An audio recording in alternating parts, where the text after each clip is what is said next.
Dear students, നമ്മുടെ മൂന്നാമത്തെ ചാപ്റ്ററിലേക്ക് എല്ലാവർക്കും സ്വാഗതം. Third chapter, motion in A straight line. ഒരു നേർരേഖയിലൂടെയുള്ള ചലനത്തെ കുറിച്ചാണ് ഈ ചാപ്റ്റർ ഡിസ്കസ് ചെയ്യുന്നത്. പൊതുവെ പറഞ്ഞാൽ ചലനത്തെ കുറിച്ചാണ് ഈ ചാപ്റ്റർ ഡിസ്കസ് ചെയ്യുന്നത്. ചലനം എന്താണെന്ന് നമുക്കറിയാം. ചലനത്തെ കുറിച്ച് പഠിക്കുന്ന ഫിസിക്സിന്റെ ബ്രാഞ്ചിനെ എന്ത് വിളിക്കുന്നു എന്നും നമ്മൾ കേട്ടിട്ടുണ്ട്. എങ്കിൽ ഞാൻ അതിന്റെ ഒരു ഇൻട്രോഡക്ഷൻ നിങ്ങൾക്ക് തരാം. ഫിസിക്സിന്റെ വലിയൊരു ബ്രാഞ്ചാണ് മെക്കാനിക്സ്. മെക്കാനിക്കൽ എഞ്ചിനീയറിംഗ് എന്നൊക്കെ കേട്ടിട്ടില്ലേ? ഏറ്റവും തലയെടുപ്പുള്ള എഞ്ചിനീയറിംഗ് ബ്രാഞ്ച് ആയിട്ടാണ് മെക്കാനിക്സിനെ നമ്മൾ പറയാറുള്ളത്. എല്ലാ ബ്രാഞ്ചുകൾക്കും പ്രാധാന്യം ഉണ്ട് കേട്ടോ. എങ്കിലും മെക്കാനിക്സ് എന്ന ബ്രാഞ്ച് കൊണ്ട് എന്താണ് ഉദ്ദേശിക്കുന്നത്? ഒരു വസ്തുവിന്റെ മുകളിൽ ബലം കൊടുത്തു കഴിഞ്ഞാൽ ആ വസ്തു ചിലപ്പോൾ ചലിക്കാം, ചിലപ്പോൾ ചലിക്കാതിരിക്കാം. ഇപ്പൊ നമ്മളൊരു വസ്തുവിനെ തള്ളിയാൽ നീങ്ങുന്നു. അപ്പൊ ബലം കൊടുത്ത വസ്തു ചലിച്ചു എന്നതിന് ഉദാഹരണമാണ്. നമ്മൾ ചുമര് പോയി തള്ളിയാലോ? ബലം കൊടുക്കുന്നുണ്ട്, പക്ഷെ നീങ്ങുന്നില്ല. അപ്പൊ ബലം കൊടുത്തു കഴിഞ്ഞാൽ രണ്ട് സാധ്യതയും ഉണ്ട്. ഒരു വസ്തുവിന്റെ മുകളിൽ ബലം കൊടുത്താൽ അത് എന്ത് മാറ്റമാണ്, എന്താണ് വസ്തുവിൽ ഉണ്ടാക്കുന്നത്, വസ്തുവിന്റെ അവസ്ഥ എന്താണ്, ബലം കൊടുത്തതിന് ശേഷവും വസ്തുവിന്റെ അവസ്ഥ എന്താണ് എന്നതിനെ കുറിച്ച് പഠിക്കുന്ന ഫിസിക്സിന്റെ ബ്രാഞ്ചാണ് mechanics. What happens to an object when force is acting on it. ഈ മെക്കാനിക്സ് നമ്മൾ അവസ്ഥ ഇപ്പൊ രണ്ട് തരത്തിൽ കണ്ടു. ഒന്ന് ബലം കൊടുത്താലും നിശ്ചലാവസ്ഥയാണ്. അങ്ങനെ ബലം കൊടുത്തിട്ടും നിശ്ചലാവസ്ഥയാണെങ്കിൽ അതിനെക്കുറിച്ച് പഠിക്കുന്ന ഫിസിക്സിന്റെ അഥവാ മെക്കാനിക്സിന്റെ വിഭാഗത്തെ വിളിക്കുന്ന പേരാണ് statics, study of objects at rest എന്നാണ് അതുകൊണ്ട് ഉദ്ദേശിക്കുന്നത്. ബലം കൊടുത്തിട്ടും റെസ്റ്റ് ആണ് അവസ്ഥ. എന്നാൽ ബലം കൊടുത്തിട്ട് ചലിക്കുന്നുണ്ടെങ്കിൽ അതിനെ വിളിക്കുന്ന പേര് ഡൈനാമിക്സ് എന്നാണ്. അപ്പൊ ഡൈനാമിക്സ് മെക്കാനിക്സിന്റെ ഒരു ബ്രാഞ്ച് ആണ്. That explains study of objects in motion when force is acting on it. അതേ ഡൈനാമിക്സിനെ തന്നെ ചിലപ്പോൾ നമ്മൾ കൈനമാറ്റിക്സ് എന്നും വിളിക്കാറുണ്ട്. ഇത് രണ്ടും ഒരേ അർത്ഥമാണെങ്കിലും ചില സമയത്ത് ഇത് വ്യത്യസ്തമായിട്ടാണ് പറയേണ്ടത്. കാരണം ഡൈനാമിക്സിൽ എങ്ങനെ ബലം കൊടുത്തു എന്നും എത്ര ബലം കൊടുത്തു എന്നും വസ്തു എങ്ങനെയാണ് ചലിക്കുന്നത് എന്നുമാണ് പറയുന്നത്. എങ്കിൽ കൈനമാറ്റിക്സിൽ വസ്തുവിന്റെ ചലനത്തെ കുറിച്ച് മാത്രമേ പറയുള്ളൂ. അതിന്റെ ചലനം തുടങ്ങിയ ഹിസ്റ്ററി നമ്മൾ അടുത്തേക്ക് വരുന്നില്ല. എങ്ങനെ എത്ര ബലം കൊടുത്തുകൊണ്ട് ചലനം തുടങ്ങി എന്നതിനെ കുറിച്ച് പറയുന്നില്ല. അങ്ങനെ പറയുന്നുണ്ടെങ്കിൽ ഡൈനാമിക്സ് എന്നും പറയുന്നില്ലെങ്കിൽ കൈനമാറ്റിക്സ് എന്നും നമ്മൾ മാറ്റി പറയാറുണ്ട്. എന്തായാലും ആ രണ്ടും ഉദ്ദേശിക്കുന്നത് study of objects in motion എന്നാണ്, when force is acting on it. Okay അല്ലോ? അപ്പൊ വസ്തുക്കൾ എപ്പോഴാണ് നിശ്ചലാവസ്ഥ എന്ന് പറയാറുള്ളത്? നമുക്കറിയാം, ഒരു വസ്തു നിശ്ചലാവസ്ഥ എന്ന് പറയണമെങ്കിൽ നമ്മൾ നോക്കുമ്പോ വസ്തുവിന്റെ പൊസിഷൻ മാറരുത്.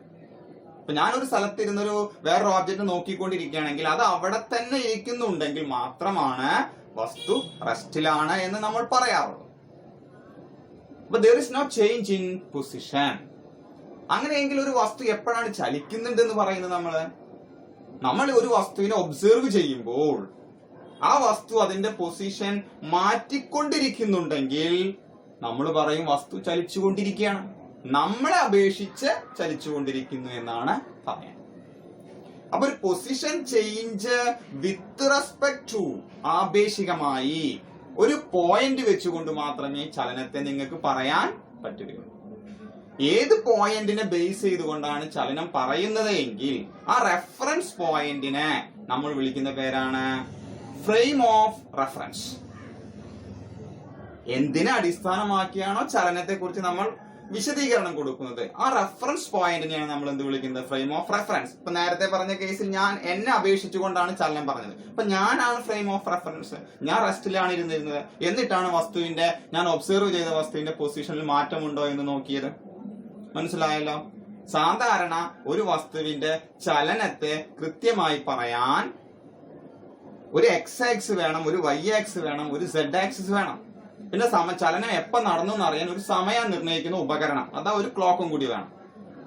അപ്പൊ ഒരു എക്സ് വൈ സെഡ് കോർഡിനേറ്റ് സിസ്റ്റവും ഒരു ക്ലോക്കും ഉണ്ടെങ്കിൽ സാധാരണ നമ്മൾ അതിനെ വിളിക്കുക it is A frame of reference എന്നാണ്. ആ മൂന്ന് ആക്സും കൂടി കൂടിച്ചേരുന്ന പോയിന്റിനെ ബേസ് ചെയ്തുകൊണ്ടാണ് വസ്തുക്കളുടെ പൊസിഷൻ നമ്മൾ പറയുക. വസ്തുക്കളുടെ പൊസിഷനിൽ ഉണ്ടാകുന്ന ചേഞ്ച്, അതിന്റെ ഭാഗമായിട്ടാണ് നമ്മൾ പറയുന്നത് the object is in motion. Okay അല്ലോ. ആ മോഷനെ കുറിച്ചാണ് ഈ ചാപ്റ്ററിൽ നമ്മൾ ഡിസ്കസ് ചെയ്യാൻ പോകുന്നത്. നോക്കുമ്പോ മെക്കാനിക്സ് ആയി, സ്റ്റാറ്റിക്സ്, ഡൈനാമിക്സ്, കൈനമാറ്റിക്സ് ആയി എപ്പോഴാണ് ഒരു ഓബ്ജക്റ്റ് മോഷനിലാണ് എന്ന് പറയേണ്ടത് എന്നും വ്യക്തമായി. ദെൻ ഫ്രെയിം ഓഫ് റെഫറൻസ്, എന്തിനെ അടിസ്ഥാനമാക്കിയാണ് ചലനം പറയുന്നത്, അതിനെ വിളിക്കുന്ന പേരാണ് ഫ്രെയിം ഓഫ് റെഫറൻസ്. അടുത്ത് നോക്കുക പോയിന്റ് ഓബ്ജക്ട്സ്. ഈ ചാപ്റ്ററിൽ നമ്മൾ കേൾക്കുന്ന ഒരു വാക്കാണ് പോയിന്റ് ഓബ്ജക്ട്, ചെറിയ ഓബ്ജക്ട് എന്ന് തന്നെയാണ് അർത്ഥം. എപ്പോഴാണ് പോയിന്റ് ഓബ്ജക്ട് എന്നുള്ള കൺസിഡറേഷൻ വരിക എന്ന് ചോദിച്ചാൽ, ഒരു വസ്തുവിന്റെ ചലനം പറയുന്ന സമയത്ത് വസ്തു സഞ്ചരിച്ച ദൂരവുമായി താരതമ്യം ചെയ്യുമ്പോൾ ആ വസ്തുവിന്റെ വലിപ്പം ചെറുതാണെങ്കിൽ അത്തരം ഓബ്ജക്റ്റുകളെ വിളിക്കുന്ന പേരാണ് പോയിന്റ് ഓബ്ജക്ട്.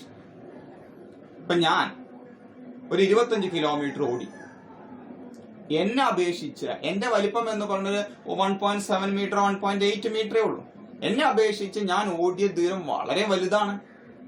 അപ്പൊ ആ ദൂരവുമായിട്ട് കമ്പയർ ചെയ്യുമ്പോൾ എന്നെ നമുക്ക് പോയിന്റ് ഓബ്ജക്റ്റ് ആയിട്ട് എടുക്കാം. ഒരു ട്രെയിൻ ഒരു 1.5 കിലോമീറ്റർ നീളമുള്ള ട്രെയിനാണ്. നമുക്ക് 1.5 കിലോമീറ്റർ നീളമുള്ള ട്രെയിന് ഒരു 5000 കിലോമീറ്റർ റൺ ചെയ്തിരിക്കുന്നു എങ്കിൽ 5000 കിലോമീറ്ററുമായി കമ്പയർ ചെയ്യുമ്പോൾ ട്രെയിനിന്റെ വലിപ്പം ചെറുതാണ്. അപ്പൊ ട്രെയിനിനെ പോയിന്റ് ഓബ്ജക്റ്റ് ആയിട്ട് എടുക്കും. അതേസമയം ഒരു 150 കിലോമീറ്ററേ പോയിട്ടുള്ളൂ, അല്ലെങ്കിൽ 100 കിലോമീറ്ററേ പോയിട്ടുള്ളൂ, ആ 100 കിലോമീറ്ററുമായിട്ട് കമ്പയർ ചെയ്യുമ്പോൾ ഒരു പക്ഷേ ട്രെയിനിന്റെ വലിപ്പം 1.5 കിലോമീറ്റർ എന്ന് പറഞ്ഞാൽ അത്യാവശ്യം വലിപ്പമുള്ളതാണ്. അപ്പൊ ചെറിയ ദൂരങ്ങൾ ഓടുമ്പോൾ വസ്തുവിന്റെ സൈസുമായിട്ട് കമ്പയർ വരുന്നുണ്ടെങ്കിൽ പോയിന്റ് ഓബ്ജക്റ്റ് ആയിട്ട് എടുക്കരുത്. എന്നാൽ വലിയ ദൂരമാണ് അത് സഞ്ചരിച്ചിരിക്കുന്നതെങ്കിൽ അതുമായിട്ട് കമ്പയർ ചെയ്യുമ്പോൾ വസ്തുവിന്റെ നീളം, വസ്തുവിന്റെ സൈസ് ചെറുതാണെങ്കിൽ അപ്പൊ വസ്തുവിനെ വിളിക്കുന്ന പേരാണ് പോയിന്റ് ഓബ്ജക്റ്റ്. ഓക്കെ. ഇനി ഫിസിക്സിലെ വേറൊരു വിഭാഗമാണ് സ്കേലാർ ആൻഡ് വെക്ടർ ക്വാണ്ടിറ്റീസ്. എന്താണ് വെക്ടറുകളും എന്താണ് സ്കേലാറുകളും എന്നുള്ളത് നമ്മളൊന്ന് അറിഞ്ഞിരിക്കണം. സദിശങ്ങളെന്നും അതിശയങ്ങളെന്നും നിങ്ങൾ അത് കേട്ടിട്ടുണ്ടായിരുന്നു. ഫിസിക്സിലെ ക്വാണ്ടിറ്റികൾ അഥവാ ഫിസിക്കൽ ക്വാണ്ടിറ്റികൾ, മാസ്, ലെങ്ത്, ടൈം, അങ്ങനെ ഒരുപാട് ക്വാണ്ടിറ്റി നമ്മൾ പഠിച്ചല്ലേ. ഈ ഫിസിക്കൽ ക്വാണ്ടിറ്റികൾ ചിലപ്പോൾ ഡയറക്ഷൻ പറയാതെ ഇൻട്രൊഡ്യൂസ് ചെയ്താൽ ശരിയായ മുഴുവനായ അർത്ഥം നമ്മളിലേക്ക് തരില്ല. അങ്ങനെ ചില സന്ദർഭങ്ങളിൽ ഫിസിക്സിലെ ക്വാണ്ടിറ്റികൾക്ക് ഡയറക്ഷൻ കൊടുക്കേണ്ടതായിട്ട് വരുന്നുണ്ട്. ഡയറക്ഷനും കൂടി ചേർത്ത് വരുന്ന ഫിസിക്കൽ ക്വാണ്ടിറ്റികളെ വിളിക്കുന്ന പേരാണ് വെക്ടർ ക്വാണ്ടിറ്റീസ്. എന്നാൽ ചില ക്വാണ്ടിറ്റികൾ ഡയറക്ഷൻ ഇല്ലെങ്കിലും എല്ലാ അർത്ഥത്തിലും ശരിയായിരിക്കും. ആ ഫിസിക്കൽ ക്വാണ്ടിറ്റി പരിപൂർണമായിരിക്കും. അത്തരം ഫിസിക്കൽ ക്വാണ്ടിറ്റികളെ നമ്മൾ വിളിക്കുക സ്കേലാർസ് ക്വാണ്ടിറ്റീസ് എന്നാണ്. അപ്പൊ ഫിസിക്സിലെ ക്വാണ്ടിറ്റികളെ നിങ്ങളൊരു ക്ലാസിഫിക്കേഷൻ പഠിച്ചിരുന്നു മുന്നത്തെ ചാപ്റ്ററിലെ, ഫണ്ടമെന്റൽ ക്വാണ്ടിറ്റികൾ എന്നും ഡിറൈവ്ഡ് ക്വാണ്ടിറ്റികൾ എന്നും. അതേപോലെ വേറൊരു ക്രൈറ്റീരിയ ബേസ് ചെയ്തുകൊണ്ട് ഫിസിക്സിലെ ക്വാണ്ടിറ്റികളെ രണ്ടായിട്ട് തരംതിരിക്കാം, വെക്ടർ ക്വാണ്ടിറ്റികൾ എന്നും scalar ക്വാണ്ടിറ്റികൾ.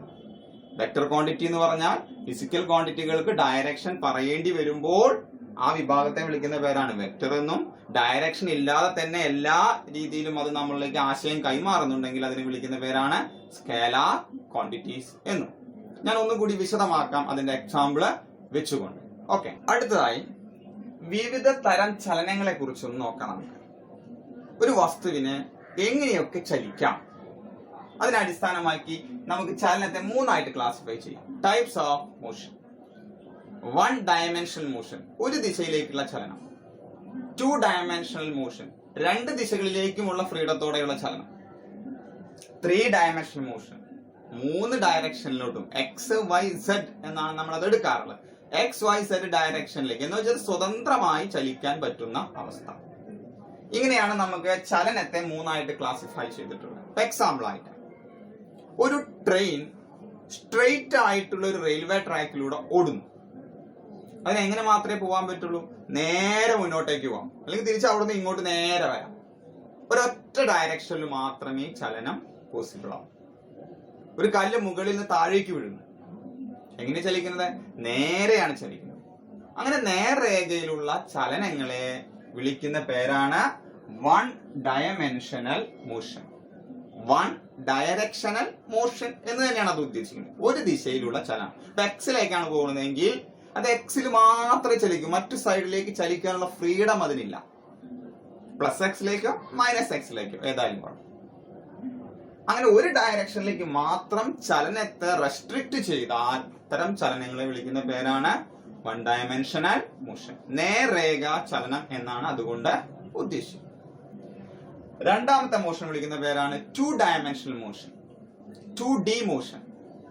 To directional, two dimensional ഒക്കെ ഒരേ അർത്ഥം. രണ്ട് ഡയറക്ഷനിലേക്കും എന്ന് വെച്ചാൽ എക്സ് ആക്സിസിലൂടെയും ചലിക്കാം, വൈ ആക്സിസിലൂടെയും ചലിക്കാം. രണ്ട് ദിശയിലേക്കും ചലിക്കാൻ സ്വാതന്ത്ര്യമുണ്ടെങ്കിൽ അത്തരം ചലനങ്ങളെ വിളിക്കുന്ന പേരാണ് ടു ഡയമെൻഷണൽ മോഷൻ. ഇപ്പൊ ഈ ബോർഡിൽ ഞാൻ എഴുതിക്കൊണ്ടിരിക്കാം, എന്റെ പേനയ്ക്ക് മുകളിലോട്ടും സൈഡിലോട്ടും താഴോട്ടൊക്കെ വരാൻ പറ്റുന്നുണ്ട്. പക്ഷെ ഈ ബോർഡിൽ നിന്ന് പുറത്തേക്കില്ല. ഈ ബോർഡ് എന്ന് പറഞ്ഞാൽ യഥാർത്ഥത്തിൽ ഒരു എക്സ് ആക്സിസും ഒരു വൈ ആക്സിസും ഉൾക്കൊള്ളാൻ പറ്റും. പക്ഷെ ഇതിന്റെ മുകളിൽ എനിക്ക് സെഡ് ആക്സിസ് വരയ്ക്കാൻ പറ്റില്ല, സെഡ് ആക്സിസ് പുറത്തേക്ക് നിൽക്കും. അതുകൊണ്ട് ഏത് പ്രതലം എടുത്താലും ആ പ്രതലത്തിന് എത്ര ആക്സിസ് ആണെന്ന് ചോദിച്ചാൽ 2 ആക്സിസ് ആണ്. മനസ്സിലായല്ലോ? ഒരു പ്രതലത്തിന്റെ മുകളിലുള്ള ചലനത്തെ അതുകൊണ്ട് തന്നെ 2 ഡയമെൻഷണൽ മോഷൻ എന്ന് വിളിക്കാം. അപ്പൊ ഞാൻ പേന കൊണ്ട് ഈ ബോർഡും എഴുതിക്കൊണ്ടിരിക്കുന്നത് ഏതിന് എക്സാമ്പിൾ ആണ്? 2 ഡയമെൻഷണൽ മോഷൻ ആണ്. നിങ്ങൾ ക്യാരംസ് കളിക്കാറുണ്ട്. സ്ട്രൈക്കർ വെച്ച് അടിക്കുന്ന സമയത്ത് സ്ട്രൈക്കർ നീങ്ങുന്നത് ഒരു പ്രതലത്തിലൂടെയാണ്. തെറിച്ചു പോകരുതിട്ടാ, ആ പ്രതലത്തിലൂടെ നീങ്ങണം. അപ്പൊ അതിന്റെ ചലനം എന്തായി? 2 ഡയമെൻഷൻ ആണ്. ക്യാരംസ് നിങ്ങൾ 2 ഡയമെൻഷൻ ആണ്. നിങ്ങൾ ഫുട്ബോൾ കളിക്കുന്നു, ഫുട്ബോൾ കളിക്കുന്ന സമയത്ത് ഗ്രൗണ്ടിലൂടെ നിങ്ങൾ ഓടിക്കൊണ്ടിരിക്കുകയാണെങ്കിൽ അത് എന്ത് ചലന? 2 ഡയമെൻഷൻ ആണ്. അതിലേക്ക് ചാടരുത്. ഗ്രൗണ്ടിലൂടെ ഓടിക്കൊണ്ടിരിക്കുകയാണെങ്കിൽ 2 ഡയമെൻഷൻ ആണ്. ബോൾ ഉരുണ്ടു പോകുന്നു, നേരെ പോയ ഒരു പ്രതലത്തിന്റെ മുകളിലുള്ള ചലനത്തെ അതുകൊണ്ട് തന്നെ 2 ഡയമെൻഷണൽ മോഷൻ എന്ന് വിളിക്കാം. അപ്പൊ ഞാൻ പേന കൊണ്ട് ഈ ബോർഡും എഴുതിക്കൊണ്ടിരിക്കുന്നത് ഏതിന് എക്സാമ്പിൾ ആണ്? 2 ഡയമെൻഷണൽ മോഷൻ ആണ്. നിങ്ങൾ ക്യാരംസ് കളിക്കാറുണ്ട്. സ്ട്രൈക്കർ വെച്ച് അടിക്കുന്ന സമയത്ത് സ്ട്രൈക്കർ നീങ്ങുന്നത് ഒരു പ്രതലത്തിലൂടെയാണ്. തെറിച്ചു പോകരുതിട്ടാ, ആ പ്രതലത്തിലൂടെ നീങ്ങണം. അപ്പൊ അതിന്റെ ചലനം എന്തായി? 2 ഡയമെൻഷൻ ആണ്. ക്യാരംസ് നിങ്ങൾ 2 ഡയമെൻഷൻ ആണ്.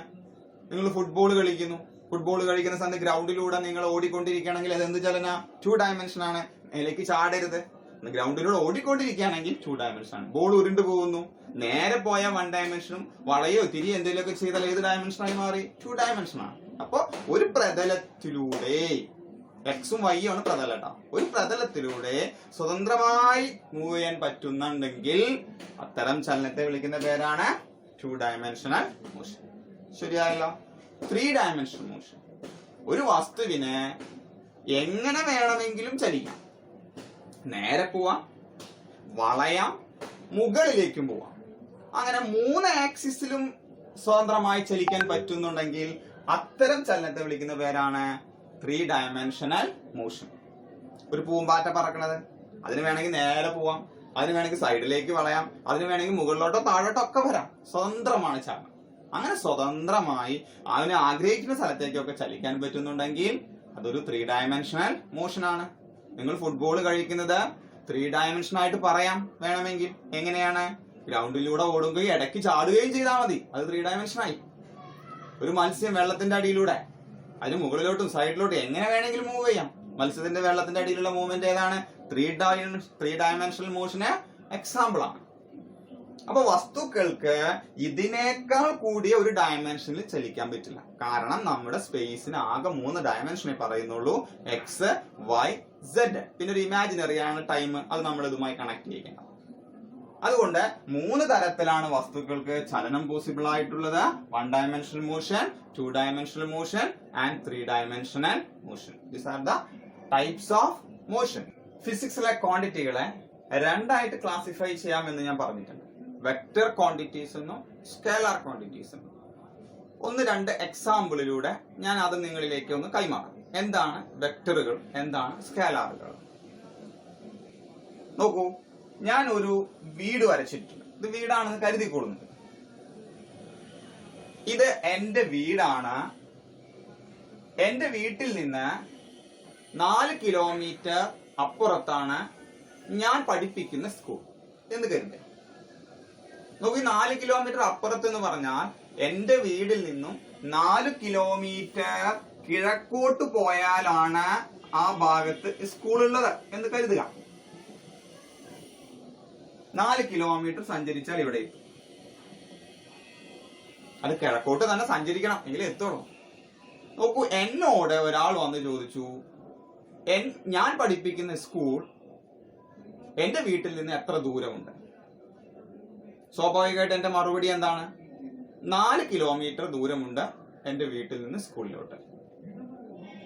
ഈ പറയുന്ന ആൾ ഈ സ്ഥലത്തെ കുറിച്ച് ഒരു പരിചയവുമില്ലാത്ത ആളാണ്. വേറൊരു ദിവസം അയാൾ എന്റെ വീട്ടിൽ എത്തുന്നു. അവിടെ നിന്ന് 4 കിലോമീറ്റർ അയാൾ പടിഞ്ഞാറോട്ട് സഞ്ചരിക്കുന്നു. അയാളുടെ പ്രതീക്ഷ സ്കൂളിൽ എത്തുമെന്നാണ്. കാരണം ഞാൻ അയാൾക്കൊരു ഡാറ്റ കൊടുത്തിട്ടുണ്ട്, എന്റെ വീട്ടിൽ നിന്ന് 4 കിലോമീറ്റർ പോയാൽ സ്കൂളിൽ എത്തുമെന്ന്. യഥാർത്ഥത്തിൽ സ്കൂൾ ഏത് ഭാഗത്താണ് സ്ഥിതി ചെയ്യുന്നത്? കിഴക്കു ഭാഗത്താണ്. അത് ഞാൻ പറഞ്ഞു കൊടുത്തിട്ടില്ല അയാളോട്. ഞാൻ എത്ര മാത്രമേ പറഞ്ഞു കൊടുത്തിട്ടുള്ളൂ, എന്റെ വീട്ടിൽ നിന്ന് 4 കിലോമീറ്റർ പോയാൽ സ്കൂളിൽ എത്തും, ഞാൻ പഠിപ്പിക്കുന്ന സ്കൂളിൽ എത്തും. അത് കേട്ട അയാൾ 4 കിലോമീറ്റർ പടിഞ്ഞാറോട്ട് സ്കൂൾ അന്വേഷിച്ച് പോവുകയാണ്. അയാൾക്ക് ആ സ്കൂളിൽ എത്താൻ പറ്റുമോ? ഇല്ല. എന്ത്, ഞാൻ പറഞ്ഞ ആ 4 കിലോമീറ്റർ എന്നുള്ള ദൂരം തെറ്റായിരുന്നോ? അല്ല, ഞാൻ പറഞ്ഞ 4 കിലോമീറ്റർ എന്നുള്ളത് സ്കൂളിലേക്കുള്ള ദൂരം തന്നെയായിരുന്നു. അപ്പൊ ദൂരം എന്ന് പറയുന്ന ഫിസിക്കൽ ക്വാണ്ടിറ്റിക്ക് അതിന്റെ പരിപൂർണമായ അർത്ഥം കിട്ടണമെങ്കിൽ അപ്പോൾ എന്തുകൂടി ആവശ്യമായിട്ട് വന്നു? ഡയറക്ഷൻ വേണ്ടി വന്നു. ഞാൻ 4 കിലോമീറ്റർ എന്ന് പറഞ്ഞാൽ ആ ഫിസിക്കൽ ക്വാണ്ടിറ്റി കംപ്ലീറ്റ് ആവുന്നില്ല. അയാൾക്ക് അത് കൃത്യമായ ഉത്തരമായി ലഭിക്കണമെങ്കിൽ ഞാൻ 4 കിലോമീറ്ററിന്റെ കൂടെ എന്റെ വീട്ടിൽ നിന്നും കിഴക്കു വശത്തേക്ക് സഞ്ചരിക്കണം എന്ന് പറയണമായിരുന്നു. അപ്പൊ ദേ ഒരു സിറ്റുവേഷൻ വന്നിരിക്കുന്നു. ഒരു ഫിസിക്കൽ ക്വാണ്ടിറ്റി കംപ്ലീറ്റ് ആവണമെങ്കിൽ ചിലപ്പോൾ ഡയറക്ഷൻ കൂടി വേണ്ടി വരും. വിലയോടുകൂടി ഡയറക്ഷൻ കൂടി വരും ചേർത്ത് പറയേണ്ട സന്ദർഭത്തിൽ അത്തരം ക്വാണ്ടിറ്റികളെ വിളിക്കുന്ന പേരാണ് വെക്റ്റർ ക്വാണ്ടിറ്റീസ്. അപ്പൊ ഞാൻ ആദ്യം അയാളോട് പറഞ്ഞത് എന്താ? അതും ഒരു ഫിസിക്കൽ ക്വാണ്ടിറ്റി തന്നെയാ. പക്ഷെ അയാൾക്ക് എന്ത് വേണ്ടിയിരുന്നില്ല? ഡയറക്ഷൻ വേണ്ടിയിരുന്നില്ല. ഡയറക്ഷൻ വേണ്ടാത്ത ഇത്തരം ഫിസിക്കൽ ക്വാണ്ടിറ്റികളെ വിളിക്കുന്ന പേരാണ് സ്കേലാർ ക്വാണ്ടിറ്റി. അതുകൊണ്ട് ഞാൻ ആദ്യം പറഞ്ഞ ദൂരം എന്ന് പറയുന്നത്, ദൂരത്തിന്റെ ഇംഗ്ലീഷാണ് ഡിസ്റ്റൻസ്. അതിന് ഡയറക്ഷന്റെ ആവശ്യമില്ല. പക്ഷെ ക്വാണ്ടിറ്റി ഈ സിറ്റുവേഷനിൽ കംപ്ലീറ്റ് ആയില്ല, പരിപൂർണമായില്ല. അതുകൊണ്ട് ആ ഡിസ്റ്റൻസിനെ വിളിക്കുന്ന പേരാണ് scalar. It is A scalar quantity. എന്നാൽ രണ്ടാമത് ഡയറക്ഷൻ കൂടി ചേർത്തപ്പോൾ അയാൾ കംപ്ലീറ്റ് അർത്ഥം തന്നപ്പോൾ അയാളെ വിളിക്കുന്ന പേരാണ് ഡിസ്പ്ലേസ്മെന്റ്. നോക്കൂ, രണ്ടും ദൂരം തന്നെയാണ്. അപ്പൊ രണ്ടിന്റെയും യൂണിറ്റ് എന്ത് തന്നെയാണ്? മീറ്റർ തന്നെയാണ്. രണ്ടിന്റെയും ഡയമെൻഷൻ എന്ത് തന്നെയാണ്? L തന്നെയാണ്. പക്ഷെ ഒരാൾക്ക് വില മാത്രമുള്ളപ്പോൾ അടുത്ത ആൾക്ക് എന്ത് വന്നു? വിലയുടെ കൂടെ ഡയറക്ഷൻ കൂടി വന്നു. വിലയുടെ കൂടെ ഡയറക്ഷൻ കൂടി പറയേണ്ടി വന്നപ്പോൾ അയാളുടെ പേരാണ് വെക്റ്റർ. ഇപ്പൊ ഫിസിക്സിൽ ക്ലാസിഫിക്കേഷൻ വരുന്ന രീതി മനസ്സിലായല്ലോ. വേറെ ഒന്ന് ഞാൻ പറയുന്നു. നിങ്ങൾക്ക് തന്നെ വെക്റ്ററും സ്കേലാറും പഠിക്കുമ്പോൾ കേട്ടിട്ടുള്ളതാണ് സ്പീഡ് ആൻഡ് വെലോസിറ്റി. വേഗതയും പ്രവേഗവും എന്ന് പറഞ്ഞിട്ടാണ് അത് പഠിച്ചിട്ടുള്ളത്. ഞാൻ ഇതിന്റെ ഒരു പ്രാക്ടിക്കൽ സിറ്റുവേഷൻ പറഞ്ഞു. ചിലപ്പോ ബസ്സിലെ കണ്ടക്ടർമാരൊക്കെ ബസ് ഓടിക്കൊണ്ടിരിക്കുന്ന സമയത്ത് പോലും ചെറിയ സ്പീഡാകുമ്പോൾ എടുത്ത് ചാടാറുണ്ട്. പക്ഷെ അവര് വീഴാറൊന്നുമില്ല. അവർ എന്താണ് ചെയ്യുന്നത് എന്നുള്ളത് ശ്രദ്ധിച്ചു നോക്കുക. അവർ ബസ്സിൽ നിന്ന് എടുത്ത് ചാടിയാലും അവർ കുറച്ച് ദൂരം ഒന്ന് ഓടും, സ്റ്റേബിൾ ആയി നിൽക്കാൻ വേണ്ടിയിട്ട്. അത് കഴിഞ്ഞ് ബസ്സിലേക്ക് വരുന്നു, വീണ്ടും ബസ് സ്റ്റാർട്ട് ചെയ്യുമ്പോൾ കയറി പോവുകയും ചെയ്യുന്നു. ഓടുന്ന ബസ്സിൽ നിന്ന് കുറച്ച് പ്രാക്ടീസ് ഉള്ള ആൾക്ക് വേഗത കുറയുന്ന സമയത്ത് എടുത്ത് ചാടാം. പക്ഷെ അയാൾ എന്തോ ചെയ്യുന്നുണ്ട്, അതിനനുസരിച്ച് മാത്രമാണ് സ്റ്റെബിലിറ്റി വരുന്നത്. ഈ കണ്ടക്ടറോട് ഇതുമായി യാതൊരു ബന്ധവുമില്ലാത്ത ഒരാൾ വന്ന് ചോദിക്കുകയാണ്, ഓടുന്ന ബസ്സിൽ നിന്ന് എടുത്ത് ചാടിയാൽ ബുദ്ധിമുട്ടുണ്ട്? അയാളുടെ എക്സ്പീരിയൻസ് വെച്ച് അയാൾ കൊടുക്കുന്ന മറുപടി എന്താ? ഓടുന്ന ബസ്സിൽ നിന്ന് വേഗത കുറവാണെങ്കിൽ ചാടാം, വീഴാതെ ഇരിക്കുകയും ചെയ്യും. എന്ത് ചെയ്യണം? നിങ്ങളൊന്ന് കുറച്ച് ദൂരം ഓടണം. അങ്ങനെ കുറച്ച് ദൂരം നിങ്ങൾ ഓടിയാൽ, ഒരു വേഗതയിൽ ഓടിയാൽ നിങ്ങൾക്ക് ഓടുന്ന ബസ്സിൽ നിന്ന് എടുത്തു ചാടിയാലും കുഴപ്പമൊന്നും ഉണ്ടാവില്ല. ഇത് കേട്ട അയാൾ ഈ കണ്ടക്ടർ എടുത്ത് ചാടിയ സിറ്റുവേഷൻ അയാൾ കണ്ടിട്ടില്ല. ഓടുന്ന ബസ്സിൽ നിന്നും വേഗത കുറഞ്ഞപ്പോൾ എടുത്തു ചാടുന്നു ബസ് നിർത്താൻ പോകുമ്പോൾ. എന്നിട്ട് അയാൾ ചെയ്തത് ബസ് ഓടുന്ന ഡയറക്ഷൻ ഓപ്പോസിറ്റ് ഓടി. ഉടനെ അയാളുടെ കാല് ചുറ്റിപ്പണഞ്ഞ് അയാൾ താഴെ വീഴുകയും ചെയ്തു. എന്താണ് ഈ കണ്ടക്ടർ പറഞ്ഞു കൊടുത്ത ഒരു നിശ്ചിത വേഗതയിൽ ഓടുക എന്ന് പറഞ്ഞത് വിശ്വസിച്ച് ഇറങ്ങി പുറപ്പെട്ട ഈ യാത്രക്കാരൻ എന്തുകൊണ്ടാണ് അപകടത്തിലേക്ക് പോയത്? സ്വാഭാവികമായിട്ട് നമുക്കൊരു കാര്യം മനസ്സിലായി. ആ കണ്ടക്ടർ ഒരു കാര്യം കൂടി ഈ പറയുന്ന യാത്രക്കാരന് വിശദീകരിച്ചു കൊടുക്കേണ്ടിയിരുന്നു. എന്തായിരുന്നു അത്? നിങ്ങൾ ഓടുന്നത് ബസിന്റെ ഡയറക്ഷനിലായിരിക്കണം. അപ്പൊ ഓടുന്ന വേഗത എന്ന് പറയുന്ന ആൾക്ക് എന്ത് പറയേണ്ടി വരുന്നു? ഡയറക്ഷൻ. അപ്പൊ ചില സിറ്റുവേഷൻ ഇതേപോലെ ഫിസിക്കൽ ക്വാണ്ടിറ്റി ഡയറക്ഷൻ ഉണ്ടെങ്കിൽ അത് കംപ്ലീറ്റ് ആകുന്ന അവസ്ഥ വരികയാണ്. അങ്ങനെ ഡയറക്ഷൻ ഉള്ള ആ വേഗതയെ അയാൾ വിളിക്കുന്ന പേരാണ് വെലോസിറ്റി. ഡയറക്ഷൻ ഇല്ലാതെ ആദ്യം പറഞ്ഞു കൊടുത്ത വേഗതയെ വിളിച്ച പേരാണ് സ്പീഡ്. മനസ്സിലായല്ലോ? അപ്പൊ ഒന്ന് ഡയറക്ഷനും കൂടി ചേർത്തെങ്കിലേ കംപ്ലീറ്റ് ആവൂ. അപ്പൊ അതിനെ വെക്ടർ എന്ന് വിളിക്കണം. അപ്പൊ വെലോസിറ്റി ഒരു വെക്ടർ ആയിട്ട് വരും. രണ്ടാമത്തേത് ആദ്യം പറഞ്ഞു കൊടുത്തത് ഡയറക്ഷൻ ഇല്ലാത്തൊരു വിലയാണ്. അതിൽ തെറ്റൊന്നില്ലായിരുന്നു. പക്ഷെ അത് കംപ്ലീറ്റ് ആവണമെങ്കിൽ എന്തുകൂടി വേണ്ടിയിരുന്നു മാത്രം? ഡയറക്ഷൻ ഇല്ലാത്ത ക്വാണ്ടിറ്റിയെ വിളിച്ച പേരാണ് സ്പീഡ്. അപ്പൊ ഓടുന്ന ബസ്സിൽ നിന്ന് എടുത്ത് ചാടുമ്പോൾ കൃത്യമായിട്ട് അയാൾ പറഞ്ഞു കൊടുക്കേണ്ടത് എന്തായിരുന്നു? ബസ്സിൽ നിന്ന് എടുത്ത് ചാടുകയും ബസ് പോകുന്ന ഡയറക്ഷനിൽ ആ വേഗതയിൽ ഓടുകയും ചെയ്താൽ മാത്രമേ അപകടം സംഭവിക്കാതിരിക്കുകയുള്ളൂ. ഇങ്ങനെ ഫിസിക്സിലെ ഡയറക്ഷനും കൂടി പറഞ്ഞാൽ കംപ്ലീറ്റ് ആവുന്ന അവസ്ഥ വരുമ്പോൾ ക്ലാസിഫിക്കേഷൻ വന്നു. ഡയറക്ഷൻ ഉള്ളത് വെക്ടർ, ഡയറക്ഷൻ ഇല്ലാത്തത് സ്കേലാർ. ഓക്കെ ആയല്ലോ? ഇനി നമ്മൾ ആദ്യത്തെ എക്സാമ്പിളിലേക്ക് തിരിച്ചു പോവാണ്. Distance and displacement. ഞാൻ ബോർഡിൽ ഒരു റെക്റ്റിലീനിയർ മോഷന്റെ ചിത്രമാണ് വരച്ചു വെച്ചിട്ടുള്ളത്. ഒരു നേർരേഖാ ചലനത്തിന്റെ ചിത്രമാണ്. അതിൽ സ്റ്റാർട്ടിംഗ് പോയിന്റ് ആണ് ഈ 0 എന്ന് പറയുന്നത്. വേണമെങ്കിൽ ഒറിജിൻ എന്ന് വിളിക്കും. ഇവിടെ നിന്നാണ് ചലനം തുടങ്ങുന്നത്. ഇതാണ് ഓബ്ജക്റ്റ് ഇരിക്കുന്ന പൊസിഷന് ഞാൻ പേര് കൊടുത്തു O. ഈ ഓബ്ജക്റ്റ് നേരെ സഞ്ചരിക്കുകയാണ്.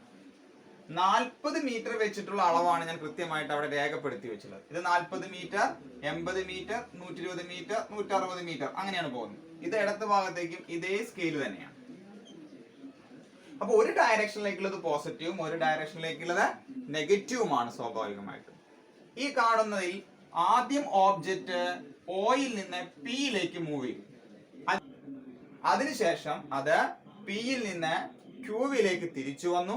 അപ്പൊ ഡിസ്റ്റൻസ് എത്ര, ഡിസ്പ്ലേസ്മെന്റ് എത്ര എന്ന് പറയണം. ഓയിൽ നിന്ന് പിയിലേക്ക് സഞ്ചരിച്ചപ്പോഴും ഡിസ്റ്റൻസും ഡിസ്പ്ലേസ്മെന്റും പറയണം. അതേപോലെ ക്യൂവിൽ നിന്ന് അത് തുടങ്ങിയ സ്ഥലത്തേക്ക് തിരിച്ചെത്തി, ഡിസ്റ്റൻസും ഡിസ്പ്ലേസ്മെന്റും നിങ്ങൾ പറയണം. അതിനുശേഷം ഓപ്പോസിറ്റ് ഡയറക്ഷനിൽ 120 മീറ്റർ സഞ്ചരിക്കുകയും R എന്ന് പറയുന്ന പൊസിഷനിൽ എത്തുകയും ചെയ്തിട്ടുണ്ട്. അപ്പോഴും സഞ്ചരിച്ച ദൂരം എത്ര, ഡിസ്പ്ലേസ്മെന്റ് എത്ര. ഇതാണ് നിങ്ങൾ ഓയിൽ നിന്ന് പിയിലേക്ക് മൊത്തം സഞ്ചരിച്ച ദൂരം എത്രയാണെന്ന് ചോദിച്ചാൽ ഇപ്പോ അത് 120 മീറ്റർ ആണ്. അങ്ങനെയെങ്കിൽ ആ ഓബ്ജക്റ്റ് ഉണ്ടായ ഡിസ്പ്ലേസ്മെന്റ് എത്രയാണ്? ഡിസ്പ്ലേസ്മെന്റ് എങ്ങനെ കണ്ടെത്തുക? അവസാനത്തെ പൊസിഷൻ, അപ്പൊ 120 ചെന്നിരുന്നിട്ടുള്ളത്, മൈനസ് ആദ്യത്തെ position 0. So it is 120 metre. ഇപ്പൊ ഡിസ്റ്റൻസിന്റെ വിലയും ഡിസ്പ്ലേസ്മെന്റ് വിലയും സ്ട്രെയിറ്റ് ലൈൻ മോഷനിൽ ഈക്വൽ ആവാം. ഇനി പിയിൽ നിന്ന് നേരെ പിയിലേക്ക് എത്തി. ഇനി അവിടെ നിന്നത് പിയിൽ നിന്ന് ക്യൂവിലേക്കാണ് വരുന്നത് വിചാരിക്കാം. അപ്പൊ ഒരു 120 മീറ്റർ അങ്ങോട്ട് പോയി തിരിച്ച് 80 മീറ്റർ റിവേഴ്സ് ഇങ്ങോട്ട് പോകുന്നു. അങ്ങനെയെങ്കിൽ സഞ്ചരിച്ച ദൂരം 120 + 80 that is equal to 200 metre ആണ്. അതിന്റെ ഡിസ്പ്ലേസ്മെന്റ് അപ്പൊ നോക്കുകയാണെങ്കിൽ ഇപ്പൊ അത് വന്നിരിക്കുന്നത് 40ലാണ്. ക്യൂ എന്നുള്ള പൊസിഷൻ 40ലാണ്. ഫൈനൽ പൊസിഷൻ 40 ആണ്, minus initial position 0. Displacement is 40 metre. നോക്കൂ, ഇപ്പൊ ഡിസ്റ്റൻസ് ഇൻക്രീസ് ചെയ്ത് പോയിക്കൊണ്ടിരിക്കുകയാണ് സഞ്ചരിക്കുന്നതനുസരിച്ച്.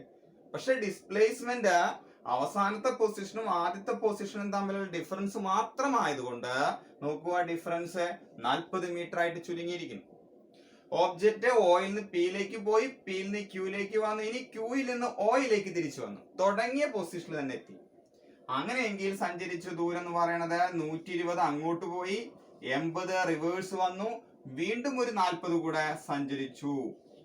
So it will be 240 metre. Displacement എന്തായിരിക്കും? തുടങ്ങിയ പൊസിഷനും അവസാനിച്ച പൊസിഷനും സെയിം. അവസാനിച്ച പൊസിഷൻ 0 മൈനസ് തുടങ്ങിയ പൊസിഷൻ 0, റിസൾട്ട് ഈസ് 0. ഡിസ്പ്ലേസ്മെന്റ് വില തുടങ്ങിയ പൊസിഷനിലേക്ക് തിരിച്ചെത്തിയപ്പോൾ പൊസിഷനുകളിൽ തമ്മിൽ അന്തരമില്ല എന്ന അർത്ഥത്തിൽ എന്ത് വില വരുന്നു? 0. ഒരു കേസും കൂടെ നോക്കുക. ഈ ഓബ്ജക്റ്റ് ലെഫ്റ്റ് സൈഡിലോട്ട് ഒരു 120 മീറ്റർ സഞ്ചരിച്ച് R എന്ന് പറയുന്ന പൊസിഷനിൽ എത്തി വിചാരിക്കാം. അപ്പൊ സഞ്ചരിച്ച ദൂരം എത്രയാ? 120 അങ്ങോട്ട്, 80 ഇങ്ങോട്ട്, 40 ഇങ്ങോട്ട്, പിന്നെ ഒരു 120 കൂടെ സഞ്ചരിച്ചിരിക്കുന്നു. So you get it is 360 metre. Displacement എന്തായി? Final position minus initial position. Final position ഇടത്ത് ഭാഗത്തേക്ക് ആയതുകൊണ്ട് ഇവിടെ മൈനസ് 120. തുടങ്ങിയ പൊസിഷൻ 0. Answer is minus 120.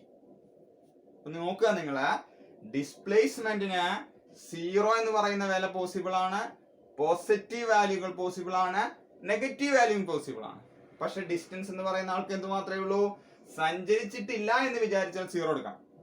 അതല്ലെങ്കിൽ പിന്നെ പോസിറ്റീവ് വാല്യൂസ് മാത്രമേ പോസിബിൾ ഉള്ളൂ. This is the difference between distance and displacement. ഇപ്പൊ എന്തൊക്കെയാണ് ഡിസ്റ്റൻസും ഡിസ്പ്ലേസ്മെന്റ് എന്നുള്ള വ്യത്യാസം? Distance means it is the total path length covered by the object. ആകെ സഞ്ചരിച്ച ദൂരമാണത്, പാതയുടെ നീളമാണത്. അതിന് ആകെ പോസിബിൾ ആയ വില 0യും പോസിറ്റീവും മാത്രമാണ്. What is displacement? Displacement is the difference between initial position and final position of the object in a given direction. എവിടെയാണോ അവസാനം ചെന്നിരുന്നത് ആ പോയിന്റ് വിലയിൽ നിന്നും ആദ്യം തുടങ്ങിയ പോയിന്റിലേക്കുള്ള ഡിഫറൻസ് എപ്പോഴും സ്ട്രേറ്റ് ലൈനേ വരും. ഡിഫറൻസിനെ വിളിക്കുന്ന പേരാണ് ഡിസ്പ്ലേസ്മെന്റ്. അത് ഏതെങ്കിലും ഒരു ഡയറക്ഷനിലേക്കാവും. ഒന്നുകിൽ പോസിറ്റീവ് ഡയറക്ഷൻ അല്ലെങ്കിൽ നെഗറ്റീവ് ഡയറക്ഷനിലോട്ടായിരിക്കും. മനസ്സിലായല്ലോ? അതിന്റെ യൂണിറ്റ് മീറ്റർ ആണ്, ഇതിന്റെ യൂണിറ്റ് മീറ്റർ ആണ്. ഇതിന്റെ ഡയമെൻഷൻ L ആണ്, അപ്പൊ ഇതിന്റെ ഡയമെൻഷൻ L ആണ്. ഇതൊരു വെക്റ്റർ ക്വാണ്ടിറ്റി ആണ്, കാരണം ഇതിന് ഡയറക്ഷൻ ഉണ്ട്. ഇത് എന്ത് ക്വാണ്ടിറ്റി ആണ്? സ്കേലാർ ക്വാണ്ടിറ്റി ആണ്. This is the difference between distance and displacement. അടുത്തതായി ചില ഗ്രാഫുകളെ 1 ഡയമെൻഷണൽ മോഷൻ ആണോ എന്നൊന്ന് പരിശോധിക്കണം. നോക്കൂ, ഞാൻ 2 ഗ്രാഫുകൾ അവിടെ വരച്ചു വെച്ചിട്ടുണ്ട്. എക്സ് ആക്സിസിൽ ടൈമും Y ആക്സിസിൽ പൊസിഷൻ അല്ലെങ്കിൽ പാത്ത് ലെങ്ത് വെച്ചിട്ടാണ് ഗ്രാഫ് വരച്ചിട്ടുള്ളത്. ഈ ഗ്രാഫുകൾ 1 ഡയമെൻഷണൽ മോഷനെ കാണിക്കുന്നുണ്ടോ എന്നുള്ളതാണ്. ഒന്നാമത്തെ ഗ്രാഫിന്റെ പ്രത്യേകത, ഒരു പ്രത്യേക ടൈം എടുത്താൽ ആ ഓബ്ജക്റ്റിന് നോക്കൂ, ഇവിടെ ഒരു പൊസിഷൻ ഉണ്ട്, അതേ സമയം ഇവിടെയും ഒരു പൊസിഷൻ വരുന്നുണ്ട്. ഒരു ടൈമിൽ 2 പൊസിഷൻ. ഒരു ടൈമിൽ ഒരു ഓബ്ജക്റ്റിന് എന്തേ പോസിബിൾ ഉള്ളൂ? ഒരു ടൈമിൽ അതിന് ഒരു പൊസിഷനെ പറ്റുള്ളൂ. അതുകൊണ്ട് 1 ഡയമെൻഷണൽ മോഷനെ സംബന്ധിച്ച് പറയുകയാണെങ്കിൽ ഒരു പെർട്ടിക്കുലർ ടൈമിൽ ഓബ്ജക്റ്റിന് 2 പൊസിഷൻ വരുന്നു എന്ന് പറഞ്ഞാൽ അതൊരിക്കലും പോസിബിൾ അല്ല. അതുകൊണ്ട് ഇതൊരു 1 ഡയമെൻഷണൽ മോഷനെ കാണിക്കുന്ന ഗ്രാഫ് അല്ല. മനസ്സിലായല്ലോ? ഞാൻ തന്നിരിക്കുന്ന ഗ്രാഫ് 1 ഡയമെൻഷണൽ മോഷനെ കാണിക്കുന്നതാണോ എന്നാണ് ചോദ്യം. അപ്പൊ 1 ഡയമെൻഷണൽ കാണിക്കുന്ന ഗ്രാഫ് അല്ല, കാരണം ഒരു ടൈമിൽ 2 പൊസിഷൻ 1 ഡയമെൻഷണൽ മോഷൻ ഒരിക്കലും പോസിബിൾ അല്ല. രണ്ടാമത്തെ ഗ്രാഫ് നോക്കാം. ഇതൊരു 1 ഡയമെൻഷണൽ മോഷനെ കാണിക്കുന്ന ഗ്രാഫ് ആണോ? നോക്കൂ, സമയം പോകുന്നതനുസരിച്ച് പാത്ത് ലെങ്ത് കൂടുന്നു, പിന്നെ പാത്ത് ലെങ്ത് കുറയുന്നു, വീണ്ടും പാത്ത് ലെങ്ത് കൂടുന്നു. ഇങ്ങനെ ഒരു പോസിബിലിറ്റി വരുമോ? പാത്ത് ലെങ്ത് നിങ്ങൾ തൊട്ട് മുന്നത്തെ എക്സാമ്പിളിൽ കണ്ടതാണ്. അത് വർദ്ധിച്ചു വരിക മാത്രമേ ഉള്ളൂ ചലനം നടക്കുമ്പോൾ, അതിനൊരിക്കലും കുറയലില്ല. അതുകൊണ്ട് പാത്ത് ലെങ്ത് കൂടുന്ന ഈ ഭാഗം ശരിയാണ്, പക്ഷെ പാത്ത് ലെങ്ത് കുറയുന്നു എന്ന് പറയുന്നത് ഒരിക്കലും പിന്നീട് നടക്കാൻ പോകുന്നതല്ല. അതുകൊണ്ട് ഈ ഗ്രാഫും ഒരു 1 ഡയമെൻഷണൽ മോഷനെ കാണിക്കുന്ന ഗ്രാഫ് അല്ല. മനസ്സിലായല്ലോ? അതേസമയം ഞാൻ ഇവിടെ പാത്ത് ലെങ്ത്തിന് പകരം വില കുറയുകയും കൂടുകയൊക്കെ ചെയ്യുന്ന ആളാരാ? ഡിസ്പ്ലേസ്മെന്റ് ആണ്. ആ ഡിസ്പ്ലേസ്മെന്റ് എന്ന് പറയുന്ന ആളാണ് എടുത്തിരുന്നത് എങ്കിൽ സമയത്തിനനുസരിച്ച് ഡിസ്പ്ലേസ്മെന്റ് കൂടാം, പിന്നെ അത് കുറയാം, പിന്നെ അത് കൂടാം. നമ്മൾ നേരത്തെ പറഞ്ഞ എക്സാമ്പിളിന്റെ ഒരു ഭാഗം ഈ 2 കഷ്ണത്തെയും ബാധകമായിട്ടുള്ളതാണ്. അതുകൊണ്ട് അവിടെ ഞാൻ എടുത്തിരിക്കുന്നത് ഡിസ്പ്ലേസ്മെന്റ് എന്നായിരുന്നുവെങ്കിൽ ഇതൊരു 1 ഡയമെൻഷണൽ മോഷനെ കാണിക്കുന്ന ഗ്രാഫ് ആവാം. 3 ഗ്രാഫുകളും ഓക്കെ. അടുത്ത ഒരു ഗ്രാഫ് ശ്രദ്ധിക്കുക. XT graph of N object at rest. ഒരു ഓബ്ജക്റ്റിന്റെ പൊസിഷൻ ടൈം ഗ്രാഫ് നമുക്കൊന്ന് വരച്ചു നോക്കാം. റെസ്റ്റിലാണ് ഓബ്ജക്റ്റ് ഇരിക്കുന്നത്. ഞാൻ വ്യത്യസ്ത സമയങ്ങളിൽ അതിന്റെ പൊസിഷൻ തന്നിട്ടുണ്ട്. ഓബ്ജക്റ്റ് റെസ്റ്റ് എന്ന് പറഞ്ഞാൽ അർത്ഥം എന്താണ്? അത് ഏത് പൊസിഷനിലാണ് ഇരിക്കുന്നത് അതേ പൊസിഷനിൽ അത് തുടരണം, അതാണ് അതിന്റെ അർത്ഥം. ഇപ്പൊ ഞാൻ ടൈം 0 എന്ന് എടുക്കുമ്പോൾ ആ ഓബ്ജക്റ്റിന്റെ പൊസിഷൻ 20 മീറ്റർ ആണ് നമ്മൾ നോക്കുന്ന സ്ഥലത്ത് നിന്ന്. 1 സെക്കൻഡിലേക്ക് സമയം വന്നപ്പോൾ ഓബ്ജക്റ്റ് റെസ്റ്റ് ആണ് കേട്ടോ. പൊസിഷൻ മാറാൻ പാടുമോ? ഇല്ല. വീണ്ടും 20 മീറ്റർ. 2 സെക്കൻഡ് എത്തുമ്പോൾ 20, 3 സെക്കൻഡ് എത്തുമ്പോൾ 20, 4ാമത്തെ സെക്കൻഡിൽ ഞാൻ ഓബ്ജക്റ്റിനെ ഒബ്സർവ് ചെയ്യുമ്പോഴും അതിന്റെ പൊസിഷനിൽ മാറ്റമൊന്നും സംഭവിച്ചിട്ടില്ല. അങ്ങനെയെങ്കിൽ അതിന്റെ ഗ്രാഫ്, പൊസിഷൻ ടൈം ഗ്രാഫ് എങ്ങനെയായിരിക്കും എന്ന് നോക്കാം നമുക്ക്. when time is 0, position is 20 meter, അപ്പൊ കറസ്പോണ്ടിങ് 20ൽ ഒരു പോയിന്റ് വരും. when time is 1 second, again position is 20, അപ്പൊ 1ന് കറസ്പോണ്ടിങ് 20, 2 സെക്കൻഡിന് 20, 3 സെക്കൻഡിന് 20, 4 സെക്കൻഡിനും 20 തന്നെ. അതിന്റെ അർത്ഥം അത്തരം ഓബ്ജക്റ്റിന്റെ ഒരു ഗ്രാഫ് വരച്ചു കഴിഞ്ഞാൽ ആ ഗ്രാഫിന്റെ ഷേപ്പ് എന്ന് പറയുന്നത് ഒരു സ്ട്രെയിറ്റ് ലൈൻ ആയിരിക്കും. കണ്ടോ സ്ട്രെയിറ്റ് ലൈൻ വന്നിരിക്കുന്നത്? ആ സ്ട്രെയിറ്റ് ലൈനിന്റെ പ്രത്യേകത, ആ സ്ട്രെയിറ്റ് ലൈൻ ടൈം ആക്സിസിന് പാരലൽ ആയിരിക്കും. നമ്മളിവിടെ എടുത്തിരിക്കുന്നത് ഏതാ? ടൈമാണ്. ഇപ്പൊ ടൈം ആക്സിസിന് പാരലൽ ആയ ഒരു സ്ട്രെയിറ്റ് ലൈൻ ആണ് ഒരു ഓബ്ജക്റ്റ് നിശ്ചലാവസ്ഥയിൽ ഇരിക്കുമ്പോൾ അതിന്റെ പൊസിഷൻ ടൈം ഗ്രാഫ് ആയിട്ട് കിട്ടുക. പൊസിഷൻ മാറുന്നില്ല, അപ്പൊ പൊസിഷന്റെ ഒരേ വില എന്നാണ് ആ ഗ്രാഫ് കൊണ്ട് ഉദ്ദേശിക്കുന്നത്. രണ്ടാമത്തെ ഒരു ഗ്രാഫ് നോക്കുക. Position time graph of an object at റെസ്റ്റിന് പകരം ഞാൻ അതൊന്ന് മാറ്റണം, അറ്റ് യൂണിഫോം മോഷൻ. എന്താണ് യൂണിഫോം മോഷൻ എന്നുള്ളതാണ് വിശദമായിട്ട് നമ്മൾ അടുത്ത ടോപ്പിക്കുകളിൽ കാണും. എന്നാൽ ഇപ്പൊ ഞാൻ തുടക്കമിടുകയാണ്. ഒരേപോലെയുള്ള ചലനം, ഒരേ വേഗതയിലുള്ള ചലനത്തെ വിളിക്കുന്ന പേരാണ് യൂണിഫോം മോഷൻ. ഞാനൊരു എക്സാമ്പിൾ പറയാം. ഇത് 3 പൊസിഷനുകളാണ്, 3 ടൗണുകളാണെന്ന് വിചാരിക്കുക, എ ബി സി. എയിൽ നിന്ന് ബി എന്ന് പറയുന്ന ടൗണിലേക്കുള്ള ദൂരം 4 കിലോമീറ്റർ ആണ്. ആ 4 കിലോമീറ്റർ ഒരു വാഹനത്തിൽ സഞ്ചരിച്ചത് 7 മണിക്ക് സ്റ്റാർട്ട് ചെയ്തു, 7:30ക്ക് ടൗണിലെത്തും. അരമണിക്കൂർ കൊണ്ടാണ് ഈ ടൗണിലേക്ക് എത്തിയിട്ടുള്ളത്, 4 കിലോമീറ്റർ. ആ ബി എന്ന് പറയുന്ന ടൗണിൽ നിന്ന് 4 കിലോമീറ്റർ അകലെ സി എന്ന് പറയുന്ന വേറൊരു ടൗണും ഉണ്ട്. ഒക്കെ നേരെയാണ് ചലിക്കുന്നത് കേട്ടോ. അവിടേക്ക് ആൾ 7:30ക്ക് സ്റ്റാർട്ട് ചെയ്ത് 8 മണിക്ക് എത്തി. അവിടേക്ക് വേണ്ടി വന്നത് എത്രയാ? അരമണിക്കൂറാണ്. അപ്പൊ എയിൽ നിന്ന് ബിയിലേക്ക് പോയ വേഗത എന്തായിരിക്കും? അത് ബിയിൽ നിന്ന് സിയിലേക്ക് പോയ വേഗതയ്ക്ക് തുല്യമായിരിക്കുമല്ലോ. അങ്ങനെ ഒരേ വേഗതയിൽ ഒരു വസ്തു നേരെ ചലിക്കുകയാണെങ്കിൽ ആ വേഗതയെ വിളിക്കുന്ന പേരാണ് യൂണിഫോം സ്പീഡ്. ആ ചലനത്തെ വിളിക്കുന്ന പേരാണ് യൂണിഫോം മോഷൻ. അപ്പൊ ഒരു ഓബ്ജക്റ്റ് തുല്യ സമയം കൊണ്ട് തുല്യ ദൂരമാണ് സഞ്ചരിച്ചു പോയിക്കൊണ്ടിരിക്കുന്നതിൽ വേഗത സെയിം ആവും. ഒരേ വേഗതയിലുള്ള ചലനത്തെ വിളിക്കുന്ന പേരാണ് യൂണിഫോം മോഷൻ. ഒരു യൂണിഫോം മോഷന്റെ പ്രത്യേകത, ഗ്രാഫ് വരച്ചു കഴിഞ്ഞാൽ, പൊസിഷൻ ടൈം ഗ്രാഫ് വരച്ചു കഴിഞ്ഞാൽ അത് എങ്ങനെയായിരിക്കണം എന്നാണ്. നേരത്തെ വരച്ചിരിക്കുന്ന ഗ്രാഫിൽ നിന്നുള്ള വ്യത്യാസം, നേരത്തെ പൊസിഷൻ മാറുന്നേയില്ല, അപ്പൊ റെസ്റ്റ് ആയിരുന്നു. ഇതൊരു വേഗതയിൽ സഞ്ചരിച്ചു കൊണ്ടിരിക്കുന്നു, ചലിച്ചുകൊണ്ടിരിക്കുകയാണ്. അപ്പൊ അതിന്റെ പൊസിഷൻ നിരന്തരം മാറിക്കൊണ്ടിരിക്കുന്നു. നോക്കൂ, അങ്ങനെ ഉണ്ടാകുന്ന മാറ്റത്തിന്റെ അളവ് തുല്യമായാൽ ആ ചലനത്തിന്റെ വേഗതയും തുല്യമാവും. അത്തരം ചലനങ്ങളെയാണ് നമ്മൾ യൂണിഫോം മോഷൻ എന്ന് വിളിക്കുന്നത്. ഞാനൊരു ടേബിൾ തന്നിട്ടുണ്ട്. ഞാൻ നോക്കുന്ന സമയത്ത് ആദ്യം അതിന്റെ പൊസിഷൻ 5 മീറ്റർ ആണ്. 1 സെക്കൻഡ് വാച്ച് വന്നപ്പോഴേക്കും അത് 5 മീറ്റർ കൂടെ കവർ ചെയ്ത് 10 മീറ്ററിലേക്ക് എത്തിയിരിക്കുന്നു. അപ്പൊ തുടക്കത്തിൽ നിന്ന് 10ലേക്ക് എത്തിയിരിക്കുന്നു. സമയം 1 സെക്കൻഡ് എടുത്തു. രണ്ടാമത്തെ സെക്കൻഡിലേക്ക് ഞാൻ സ്റ്റോപ്പ് ക്ലോക്കിലേക്ക് നോക്കുമ്പോൾ അത് 15ൽ എത്തിയിരിക്കുന്നു. 3 സെക്കൻഡിൽ 20ഉം 4 സെക്കൻഡിൽ 25ഉം എത്തിയിരിക്കുന്നു. അപ്പൊ 0 മുതൽ 1 വരെയുള്ള ഡിസ്പ്ലേസ്മെന്റ് എന്ന് പറയുന്നത് 10-5 ആണ്, 5 മീറ്റർ ആണ്. അതിനെടുത്ത ടൈം എന്ന് പറയുന്നതോ 1 സെക്കൻഡ് ആണ്. അതിന്റെ വെലോസിറ്റി എന്ന് പറയുന്നത് ഡിസ്പ്ലേസ്മെന്റ് ബൈ ടൈം ആണ്. നമുക്ക് വെലോസിറ്റി ഒന്ന് കണ്ടോക്കാം. Velocity equal to displacement by time എത്രയാ? 5 metre by time 1 second, 5 metre per second. Speed കണ്ടാലും 5 മീറ്റർ പെർ സെക്കൻഡ്. നോക്കൂ, അടുത്ത സെക്കൻഡിൽ, രണ്ടാമത്തെ സെക്കൻഡിൽ എത്രയിലെത്തി? 15ലെത്തി. അപ്പൊ 1ൽ നിന്ന് 2ലേക്ക് മാറിയ സമയം കൊണ്ട് സംഭവിച്ച മാറ്റം 10-15ആയി. അപ്പോഴും സ്പീഡ് എന്ത് തന്നെയാണ്? സെയിം. അപ്പൊ ഞാൻ ഈ തന്നിരിക്കുന്ന ടേബിൾ ഒരു തുല്യ വേഗതയിലുള്ള ചലനത്തിന്റെ ടേബിൾ ആണ്. അപ്പൊ നിങ്ങൾക്ക് അതിന്റെ ഗ്രാഫ് വരച്ചാൽ ഇത് 0, ഇത് 1, 2, 3, 4.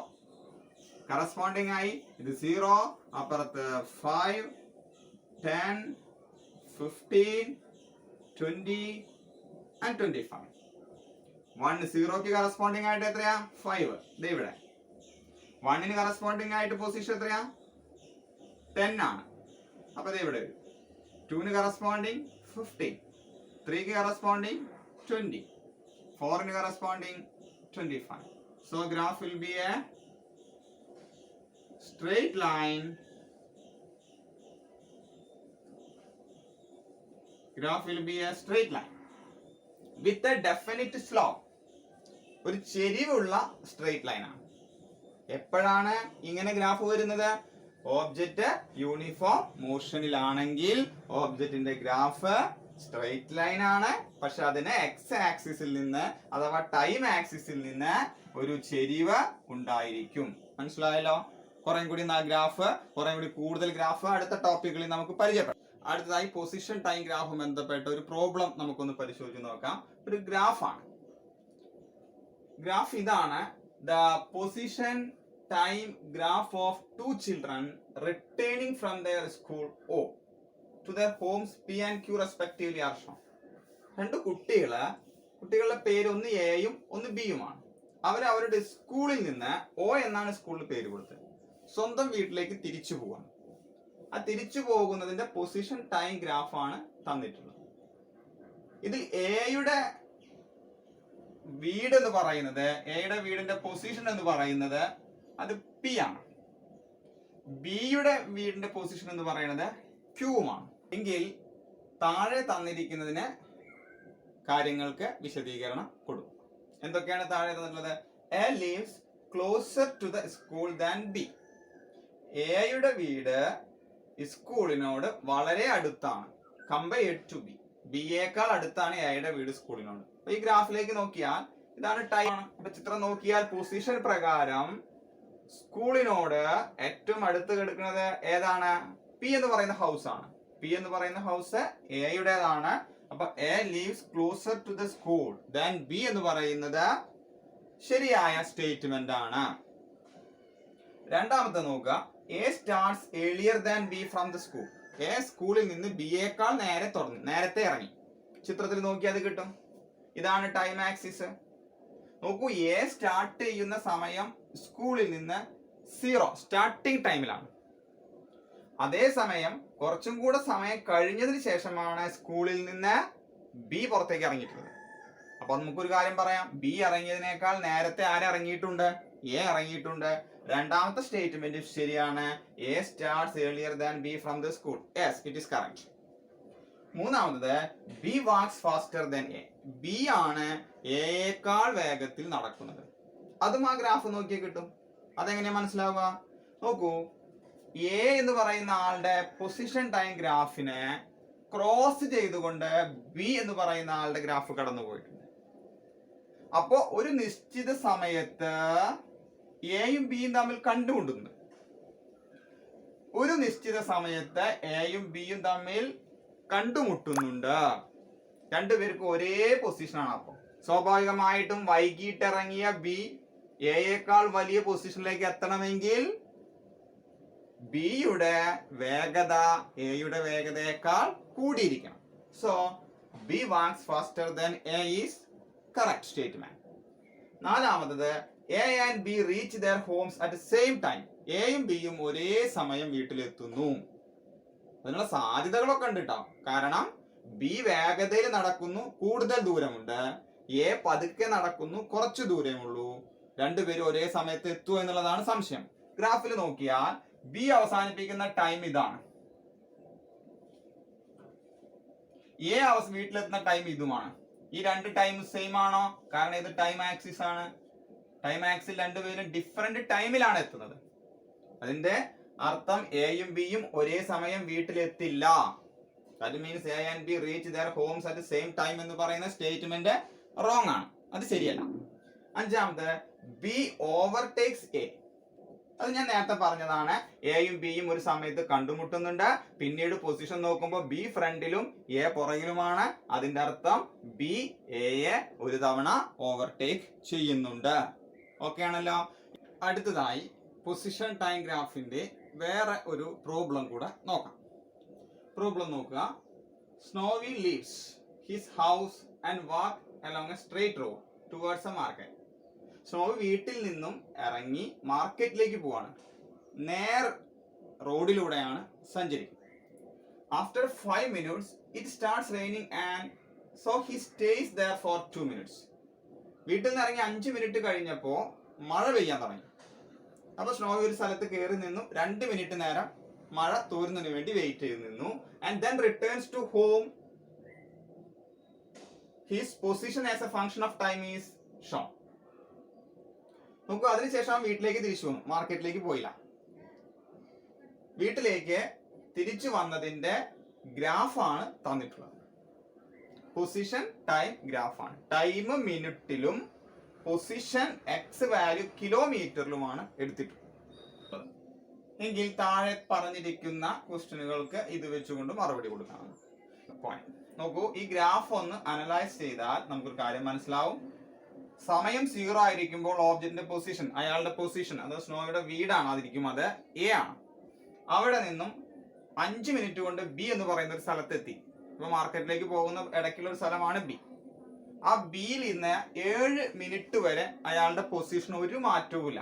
നോക്കൂ, ബി എന്ന് പറഞ്ഞാൽ എത്ര കിലോമീറ്റർ അകലെയാണ് കിടക്കുന്നത്? 0.5 കിലോമീറ്റർ അകലെയാണ് കിടക്കുന്നത്. 5 മുതൽ 7 മിനിറ്റ് വരെ അതിന്റെ പൊസിഷൻ ഒരു മാറ്റമില്ല. നോക്കുക, ഒന്നാമത്തെ ക്വസ്റ്റ്യൻ നോക്കുക. How far was he from home when started raining? മഴ പെയ്തുകൊണ്ടിരിക്കുമ്പോ സ്നോവി എത്ര അകലെയായിരുന്നു വീട്ടിൽ നിന്ന്? മഴ പെയ്തുകൊണ്ടിരിക്കുന്ന 5 മിനിറ്റ് കഴിഞ്ഞിട്ടാണ് മഴ പെയ്യൽ തുടങ്ങിയിട്ടുള്ളത്. അപ്പൊ 5 മിനിറ്റ് കഴിയുമ്പോൾ അയാൾ ബി എന്ന പൊസിഷനിൽ എത്തിയിട്ടുണ്ട്. ബി എന്ന പൊസിഷൻ എത്ര അകലെയാണ്? 0.5 കിലോമീറ്റർ അകലെയാണ്. അതുകൊണ്ട് സ്നോവിയുടെ പൊസിഷൻ 5 മിനിറ്റിന് ശേഷം 0.5 കിലോമീറ്റർ അകലെയാണ്. ഓക്കെ അല്ലേ? രണ്ടാമത്തെ question. Identify portion of graph where he was waiting for rain to stop. മഴ തോരാൻ വേണ്ടി കാത്തു നിന്ന സ്ഥലത്തെ കാണിക്കുന്ന ഗ്രാഫിന്റെ ഭാഗം ഏതാണ്?